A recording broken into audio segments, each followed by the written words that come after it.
আসসালামু আলাইকুম। স্নেহের এসএসসি 2026 তোমাদের ফিজিক্সের এক অধ্যায়ে ত্রুটি নির্ণয়ের একটা ম্যাথ থাকে, ম্যাথ না এমসিকিউ, যেটাতে তোমরা অনেক প্যারা খাও। যদি কখনো এরকম থাকে যে একটি গোলকের ব্যাসার্ধ দেওয়া আছে, ধরো তার আয়তনে শতকরা ত্রুটি বলে, তো আয়তনের শতকরা ত্রুটি আমরা কিভাবে বের করি? আমরা জানি আয়তনের সূত্র v=4/3 পাই আর কিউব। এখান থেকে আয়তনের সূত্র অনুযায়ী পুরা এমসিকিউ সলভ করা কোয়াইট টাফ, তাই না? তো এটা আমরা এমসিকিউতে এত সময় পাই না, তাহলে আমরা কিভাবে সলভ করব? এটা সলভের একটা শর্টকাট আছে। এটা আয়তনের ত্রুটির জন্য আমরা সাধারণত বের করব শতকরা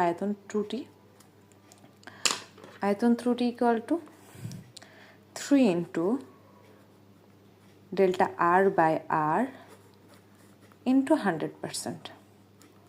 চলো এই সূত্র দিয়ে কীভাবে সলভ করা যায়। এখানে ডেল্টা আর কোনটা?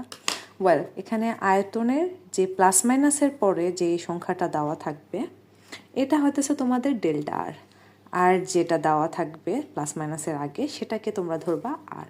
তাহলে এটা যদি ডেল্টা আর এটা ধরবা আর, তাহলে এখন যদি তুমি সূত্রতে বসায় দাও, দেখো কি হবে।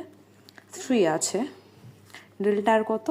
0.1, আর এর মান কত এখানে? 5.3 ইন্টু 100%। এখন তুমি দেখো, ক্যালকুলেশন করো। 0.1 বাই 5.3 ইন্টু 3 ইন্টু 100% কত হয়?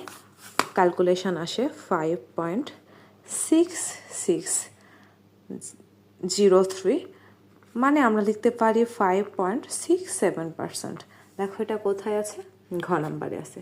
এটা যদি তুমি ফুল প্রসেসে করতে যেতা অনেক সময় লাগতো, আর এখানে তোমার কতটুকু সময় লাগতেছে?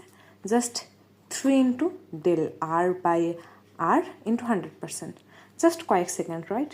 এইরকম ইন্টারেস্টিং আরও কিছু ট্রিক্স দেখতে চ্যানেলকে সাবস্ক্রাইব করে পাশে থাকো। ধন্যবাদ।